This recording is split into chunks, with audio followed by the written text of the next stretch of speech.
right, guys, I'm here with the man who's gone 4-0 so far, and we're here at Thunder Valley. How many times have you raced here now?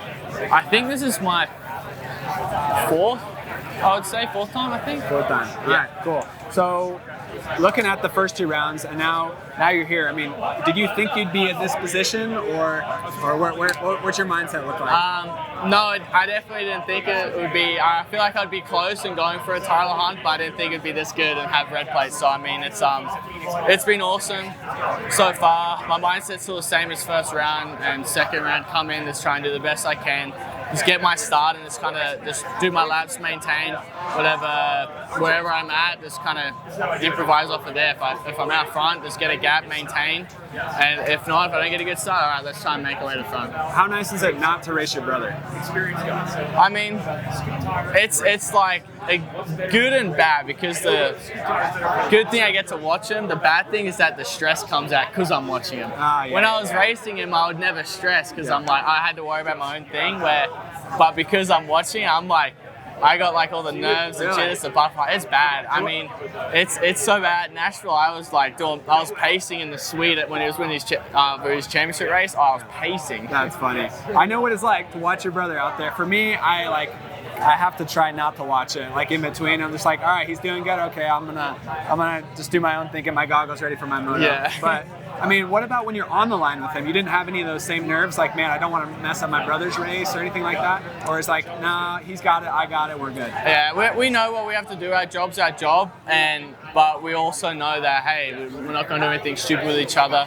We're going to race each other hard, but not take each other out, because at some point, like, at the end of our career, we retire from dirt bikes and we still go back to a family. Our family doesn't. We're not going to leave our family to do our job. Yeah. So family's always there. Family's first. So it's Dad's. We were talking about, I think last week, my dad was saying, I'm surprised we haven't, like, Hunter and I haven't hit each other yet, like on the track. Because he's like, it's bound to happen at some point. Yeah. But so far we haven't hit each other, and we know what Dad's told us. We know what we need to do, and this is job. But once we get off the track, it's back to family. Okay, personal question. What makes you respect your dad so much? Was he like a gnarly rider as a kid? Did he beat you guys up as kids? Does he always motivate you? Because I know for me, speaking from personal experience, and then all of the riders that I grew up with, it's a love-hate relationship with your dad, and like it's always up and down. And some guys have a great respect for their dad. Some guys can't even talk to their dad, which is not healthy and not good. But like, I have a good relationship with my dad now, but it's still sometimes like, man, Dad, like, I don't want to hear it right now. Yeah. So you guys always have such good respect, and I commend you for that. Like, it's a great thing for the fans of our sport to see 2 top riders who respect their dad, respect their family. So where did that come from, that motivation to respect him? I think that this commitment of him doing, like, as kids, we've seen it. Obviously, at that age, it didn't process in my mind much, but my dad was working 2 jobs. And then when we got to go to Europe, he sold everything. He loved drag racing because he never did race dirt bikes. He would go on a dirt bike on the weekends, do trail riding with mates, but never did racing. And he was a big drag star guy, and he had to sell his Mark Mara, it was called. He had to sell his drag car, the house that he bought, and a whole heap of stuff to sacrifice for Hunter and I to get the best opportunity we could get. And he's been real hard on us when we were younger, but now we don't have to be. He's not as hard on us, because if we mess up, we're already mad at ourselves, because we know what we should execute, what we should do, and if we don't execute there, we're already beating ourselves up enough where he knows that, I don't need to chip him. Whereas when we were younger, like in our teens, I'm still in my teens, but back when we were around 10 and that stuff, he would give it to us to make sure it clicks in our head, like, oh, okay. So he's been an awesome dad, and I think the more and more we've gotten old, like the older we've gone, the more and more we've gotten closer, almost, is in a weird way. Yeah. So, but the biggest thing he's said is I think one of the best dads out there. He is honest. He doesn't care who you are. He'll tell you straight. And I think the biggest thing he said is, like, the reason he's told us before, the reason why he's so hard on us is because if he gets hit, he's told us, if I get hit by a bus the next day, I want to make sure that my family's okay. That's why I've raised you up so hard and made sure you're good. Because if I get hit by the next day, I need to make sure I know that you guys are still good and okay. So he's done awesome, and it's been awesome. I mean, even with Hunter as a brother thing, the more we've competed against each other, it's the closer we've gotten together. Kind of funny thing, like when we first kind of started racing each other, the media was almost trying to get us, Hunter and I, to go against each other because we were brothers. But in that time, in that first, I think last year it would have been.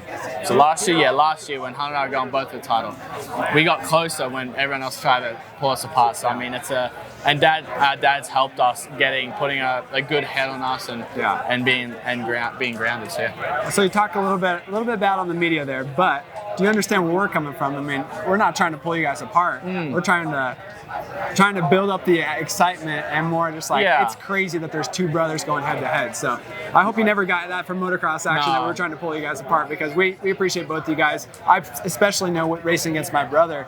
I think, and I'll just speak here for a second, like the day my brother passed me when he was 14 and I was 17 and he was on a 125, I was on a 250, I cried. I didn't know if he was the older brother now, and like I give up my alpha male authority to my little brother. I was just like destroyed for like 3 days. And then I like had to build my courage back up. Like, I'm still the older brother. Even if he beat me in a race, I'm still the older brother. Then we became closer. It's the funny thing my dad said is, if he told Hunter, he's like, eventually Jett's going to be faster. Like when we were really young, and Hunter's like, what? Why? He was like confused about it. He's like, well, when you think about it, like with your brother, he's been following you for how many years when you started riding. All the mistakes you made, he picked up on, didn't make them, and that's what I've had with my brother. He's made the most of the mistakes for me, and I've just been chasing him ever since we're on little bikes. So eventually, I was going to pass him in speed and be faster. Now, the cool thing about Hunter and I is like lately I've been faster, then he gets to kind of tack onto me, and I mean last year in Supercross and even outdoors, it's been the closest we've ever been. Obviously now I'm on a 450, it's a different story, more horsepower and stuff, but.